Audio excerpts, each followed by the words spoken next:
বিশ্বব্যাপী সকল ভাষার হৃদয় স্পর্শ করে। এখন শুধু শব্দ নয়, মানুষের আস্থা, একুশটাই মানব জাতির হৃদয়ের অস্মিতা। ধন্যবাদ।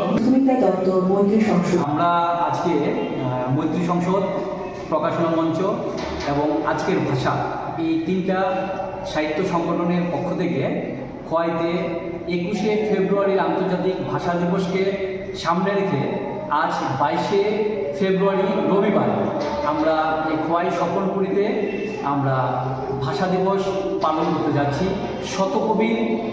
শত কবিতা পাঠের মধ্য দিয়ে।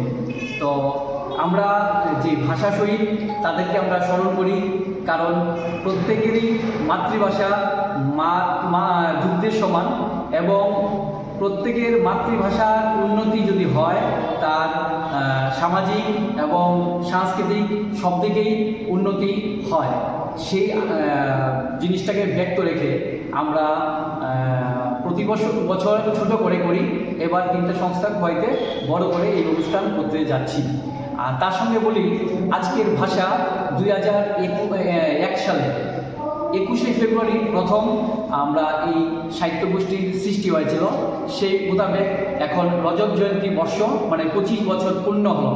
সেই 25 বছর পূর্ণ উপলক্ষে আমাদের অনুষ্ঠানটাকে আরেকটু জাঁকজমকভাবে আমরা করছি এবার। এই সবচেয়ে আরেকটি বিষয় আমাদের কাছ থেকে প্রশ্ন থাকবে যে এই আজকের যে কবি সম্মেলন হচ্ছে, এই বিষয়টি নিয়ে গোটা সমাজের মানুষের কাছে কি বার্তা পৌঁছাবার চেষ্টা করবেন আপনারা?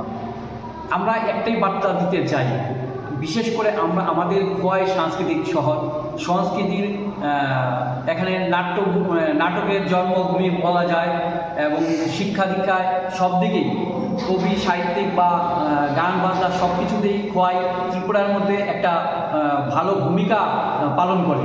সেই জিনিসটাকে আমরা পূর্বসূরীরা এবং উত্তরসূরীরা সেই যুগ্ম সূত্রকে ধরে রাখতে চাই এবং আগামী দিন আমাদের খোয়াই সাংস্কৃতিক শহরের যাতে উজ্জ্বল একটা কিছু হয়, সেই আমাদের নতুন প্রজন্ম যেন কবিতা বা সংস্কৃতি গান বাজনার দিকে নাটকের দিকে উৎসাহিত হয়, সেই আশাই রাখি আমরা। এবং আমরা চাই আগামী দিন খোয়াইয়ের বুক থেকে বাংলা সাহিত্যে যেন ভালো ভালো লেখক তৈরি হয়, সেই উৎসাহ দেওয়ার জন্য আমরা এই পদক্ষেপ নিচ্ছি। এখানে কারা কারা ছিলেন? মোহাম্মদ